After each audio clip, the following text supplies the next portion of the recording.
Hello children. So அடுத்து நம்ம types of forces பத்தி பார்க்க போறோம். Force நுடைய types என்னென்ன? So force வந்து எந்தெந்த வகையில நம்ம வந்து சொல்றோம் அப்படின்றத பொறுத்து. ஓகே. So இது வந்து ரெண்டு வகை இருக்கு. ஒன்னு வந்து contact force, இன்னொன்னு வந்து non contact force. கான்டாக்ட்னா என்ன உங்களுக்கு மீனிங் தெரியுது, அதாவது ரிலேட்டடா இருக்கு, தொடர்புடையதா இருக்கு. ஸோ இது கான்டாக்ட் ஃபோர்ஸ். ஓகேவா? ஸோ இதை வந்து மூணு வகையில சொல்றாங்க. ஒன்று வந்து muscular force, mechanical force, frictional force அப்படின்னு சொல்றாங்க. அடுத்தது நான் கான்டாக்ட் ஃபோர்ஸ்னா இந்த பொருள் ஒன்னோட ஒன்று தொடர்புடையதா இருக்கு, அதாவது டச்சா இருக்காது, டச் பண்ணி இருக்காது. ஓகேவா? இதை வந்து நான் கான்டாக்ட் ஃபோர்ஸ். இதை வந்து ரெண்டு வகையில வந்து சொல்றாங்க. ஒன்று வந்து கிராவிடேஷனல் ஃபோர்ஸ், இன்னொன்று வந்து மேக்னெட்டிக் ஃபோர்ஸ். ஓகேவா? சரி, ஃபர்ஸ்ட் கான்டாக்ட் ஃபோர்ஸ்னா என்ன? ஃபார் எக்ஸாம்பிள் வந்து மேட்ச் ஸ்டிக்ஸ் வந்து சொல்லியிருக்காங்க. ஸோ இப்போ இதான் வந்து மேட்ச் ஸ்டிக்னு வச்சுக்கோங்க. ஸோ நம்ம இதை வந்து உரசுறோம் இல்லையா? ஸோ இந்த ஸ்டிக்குக்கும் அந்த பாக்ஸுக்கும் வந்து ஒரு கான்டாக்ட் இருக்கு அப்படி தானே, ஒரு டச் இருக்கும் அப்படி தானே, டச் பண்ணாதானே உரச முடியும். ஸோ அப்போ அந்த டச்சிங், அந்த பொருளுக்கு உண்டான அந்த டச்சிங் அண்ட் ஆப்ஜெக்ட் தொடர்பு வந்து இருக்கணும். இருந்தால் அதை நம்ம என்ன சொல்ல போகிறோம்? Contact force. அது இருக்கும்போது ஒரு ஃபோர்ஸ் அப்ளை பண்ணுறோம் இல்லையா, தட் இஸ் கான்டாக்ட் ஃபோர்ஸ். ஓகேவா? சரி, இது வந்து எக்ஸாம்பிள் என்ன? Match box and stick. ஓகேவா? புரிஞ்சுதா? சரி, இதை வந்து எத்தனை விதமாக சொல்கிறாங்க? Muscular force, mechanical force and frictional force. Muscular ஃபோர்ஸ்னா நம்மளுடைய கை கால், ஸோ நம்மளுடைய மசில்ஸை வந்து யூஸ் பண்ணி அதை டச் பண்ணி நம்ம ஒரு ஃபோர்ஸ் அப்ளை பண்ணுறது எல்லாமே வந்து மஸ்குலர் ஃபோர்ஸ். ஸோ என்னென்னலாம் எல்லாம் சைக்கிள் பெடல் பண்ணுறது, ஸோ நம்ம என்னென்னலாம் விளையாடுறோம், ஸோ அந்த விளையாட்டுகள் இல்லை தூக்குறது, அடுத்தது வந்து பளு தூக்குறது, லிஃப்ட் பண்ணுறது, ஸோ இது எல்லாமே வந்து மஸ்குலர் ஃபோர்ஸ்க்கு வந்து எக்ஸாம்பிள். புரியுதா? நம்மளுடைய மசில்ஸ் யூஸ் பண்ணி ஃபோர்ஸ் அப்ளை பண்ணுறது வந்து மஸ்குலர் ஃபோர்ஸ். அடுத்தது பார்த்தீங்கன்னா மெக்கானிக்கல் ஃபோர்ஸ். அந்த ஃபோர்ஸை ஒரு மிஷினில் வந்து நம்ம அப்ளை பண்ணுறோம், அது வந்து மெக்கானிக்கல் ஃபோர்ஸ். ஃபார் எக்ஸாம்பிள் இப்போ மிக்சி, ஸோ இந்த டிவி இதெல்லாம் இருக்குன்னு வச்சுக்கோங்க. மிக்சியை வந்து நம்ம என்ன பண்ணுறோம், அதை இயக்குறோம் இல்லையா, அந்த மிஷினை வந்து நம்ம ஒரு ஃபோர்ஸ் கொடுத்து அப்ளை பண்ணுறோம். ஸோ அதை வந்து நம்ம என்ன சொல்கிறோம்? Mechanical force. புரியுதா? இதே மாதிரி எந்த மிஷின்ஸ் வந்தாலும் ஸோ அதுக்குன்னு ஒரு ஃபோர்ஸ் கொடுத்து நம்ம அப்ளை பண்ணுறது எல்லாமே நம்ம என்ன சொல்ல போகிறோம்? Mechanical force. ஓகே. அடுத்தது பார்த்தீங்கன்னா ஃப்ரிக்ஷனல் ஃபோர்ஸ். ஃப்ரிக்ஷன் அப்படின்றது வந்து உராய்வு, உரசிக்கிட்டே போகிறது அப்படி உங்களுக்கு தெரியும் இல்லையா? ஃபார் எக்ஸாம்பிள் வந்து இப்போ இந்த டாய் வந்து இருக்கு, ஆனால் இதை வந்து நீங்கள் ரியலாக வந்து வச்சுக்கோங்க.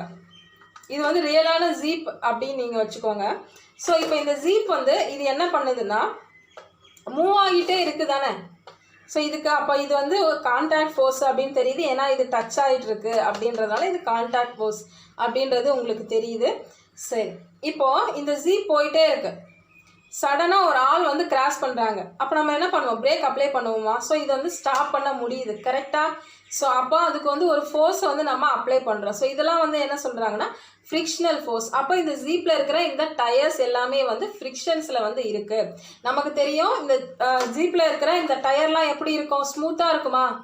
ஸ்மூத்தாக இருக்குமா? ரஃபாக இருக்குமா? மேடு பள்ளமாக இருக்குமா? மேடு பள்ளமாக இருக்கும். ஏன் அப்படின்னு பார்த்தீங்கன்னா அப்போ தான் வந்து நம்ம இந்த வந்து கரெக்டான பொசிஷன் நம்ம ஸ்டாப் பண்ண முடியும். அப்படி இல்லை ஸ்மூத்தாக இருந்ததுன்னா என்ன பண்ணோம்? வழுக்கிட்டு போயிடும். ஸோ நம்ம இந்த ஃப்ரிக்ஷனல் ஃபோர்ஸ்னால் என்ன சொல்ல போகிறோம்? ஒரு மூவிங் ஆப்ஜெக்டை ஸ்டாப் பண்ணுறதுக்காக ஒரு ஃபோர்ஸ் வந்து நம்ம அப்ளை பண்ணுறோம். அந்த ஃபோர்ஸை தான் நம்ம என்ன சொல்கிறோம்? ஃப்ரிக்ஷனல் ஃபோர்ஸ்னு சொல்கிறோம். ஓகேவா? அதே மாதிரி தான் நம்ம சைக்கிள் வந்து நம்ம பெடல் பண்ணிக்கிட்டே இருக்கோம், நம்ம அதை வந்து ஸ்டாப் பண்ண முடியுது தானே. ஸோ ஸ்டாப் பண்ண முடியறதுலாம் நம்ம என்ன சொல்ல போகிறோம்? Frictional force.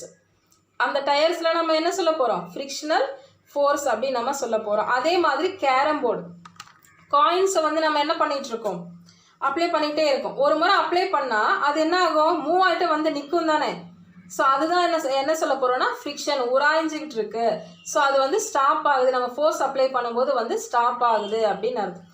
அதே மாதிரி எந்த பொருள் மூவ் ஆனாலும், இப்போ பால் வந்து நம்ம அடிக்கிறோம், ஒரு இடத்துல இருந்து நம்ம ஃபுட்பால் வந்து நம்ம அடிச்சிட்டு இருக்கோம், விளையாடிட்டு இருக்கோம்னு வச்சுக்கோங்க. அப்போ அந்த ஃபுட்பாலை தட்டி விடும்போது அது ஒரு இடத்துல போயிட்டு என்ன ஆகும்? எப்படியா இருந்தாலும் எவ்வளோ தூரம் போனாலும் ஒரு இடத்துல போய் ஸ்டாப் ஆகும் இல்லையா? ஸோ அதெல்லாம் வந்து நம்ம என்ன சொல்ல போகிறோம்? Frictional force. அதே மாதிரி நம்ம வாக் பண்ணுறது, வாக் பண்ண முடியுதுன்னு வச்சுக்கோங்க. வாக் பண்ண நம்ம எப்படி முடியுது, நம்ம அதை வந்து நம்ம அதுக்குன்னு ஒரு ஃபோர்ஸ் நம்ம வந்து அப்ளை பண்ணுறோம். ஒரு இடத்துல இருந்து நம்ம கால் வந்து இன்னொரு இடத்துல போயிட்டு வந்துகிட்டு இருக்கு, நம்ம ஸ்டாப் பண்ண முடியுது அப்படின்ற அர்த்தம். புரியுதா? ஃப்ரிக்ஷனல் ஃபோர்ஸ்னால் புரியுதா எல்லாருக்கும்? ஓகே. அடுத்தது பார்த்தீங்கன்னா நான் கான்டாக்ட் ஃபோர்ஸ், அதாவது தொடர்பு இல்லாமல் இருக்கிறத டச் இல்லாமல் இருக்க அதனுடைய ஃபோர்ஸஸ்லாம் என்ன அப்படின்னு நம்ம பார்க்க போகிறோம்.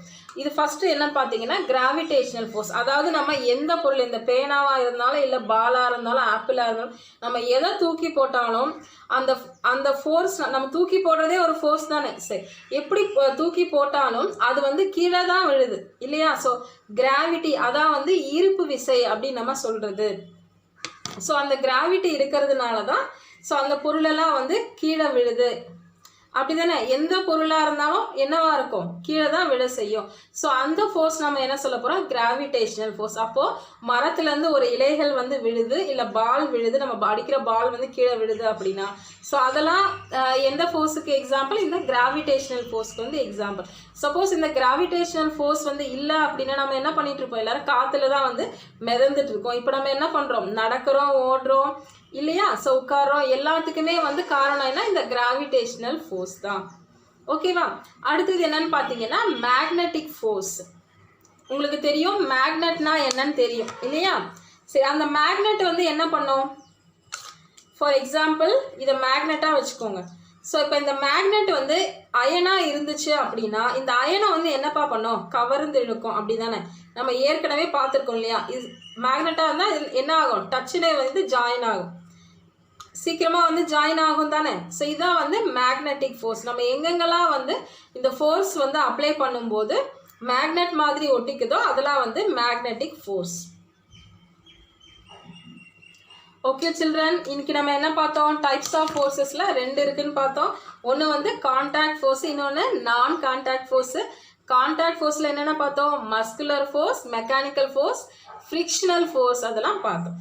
நான் கான்டாக்ட், அதாவது நம்ம டச் பண்ணல ஆனால் அதுக்குன்னு ஒரு ஃபோர்ஸஸ் இருக்குது. அது என்னென்னலாம் இருக்குது அப்படின்றத பார்த்தோம். Gravitational force and magnetic force. இதனுடைய நிறைய எக்ஸாம்பிள்ஸ் இன்னும் கொஞ்சம் பார்க்கலாம். Types of force. Contact force. When a force is applied by touching the object, it is called contact force. So ஒரு ஃபோர்ஸை நம்ம அப்ளை பண்ண போகிறோம், அந்த பொருள் வந்து அதோட தொடர்புடையதாக இருக்கும், அதாவது டச்சாக இருக்கிற மாதிரி இருக்கணும். Okay, for example lighting a match stick. Contact force is classified into 3. Contact ஃபோர்ஸை 3 வகையில் சொல்கிறாங்க. Muscular force, mechanical force, frictional force. அடுத்தது நான் contact force. when a force is applied without touching an object, it is called non contact force. non contact, அதாவது contact இல்லை. Okay, நான் contact force. So இது என்ன சொல்கிறாங்க, ஒரு ஃபோர்ஸை வந்து நம்ம அப்ளை பண்ணுறோம், ஆனால் அந்த ஆப்ஜெக்ட் வந்து அதில் வந்து டச்சாக இருக்கக்கூடாது. Okay, for example vacuum cleaner, magnet. Non-contact force is classified into 2: gravitational force, magnetic force.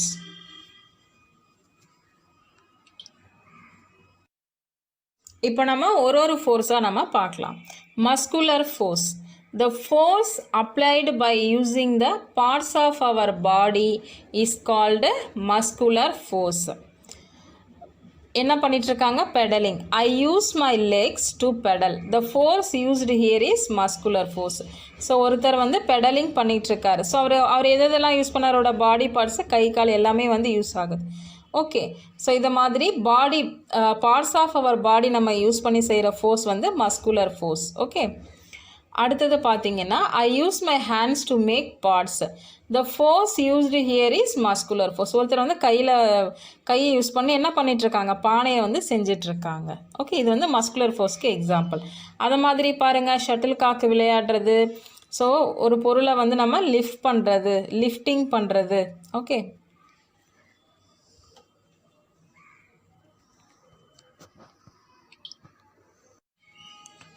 mechanical force. The force applied by a machine is called mechanical force. ஒரு force வந்து அப்ளை பண்ண போகிறோம் மெஷின் யூஸ் பண்ணி. Okay, for example using bulldozer to dig ground. புல்டோசருக்கு என்ன தேவை, machine தானே தேவை இல்லையா, அந்த மிஷினில் ஒரு ஃபோர்ஸ் அப்ளை பண்ணுறோம். அடுத்தது grinding using a mixer grinder, இது மிஷின் தானே. ஸோ இதில் வந்து ஒரு ஃபோர்ஸ் வந்து அப்ளை பண்ணுறோம். அதே மாதிரி ஒரு ஃபேன் இருக்குது. ஸோ இது வந்து ஒரு மெக்கானிக்கல் ஃபோர்ஸ்க்கு எக்ஸாம்பிள்.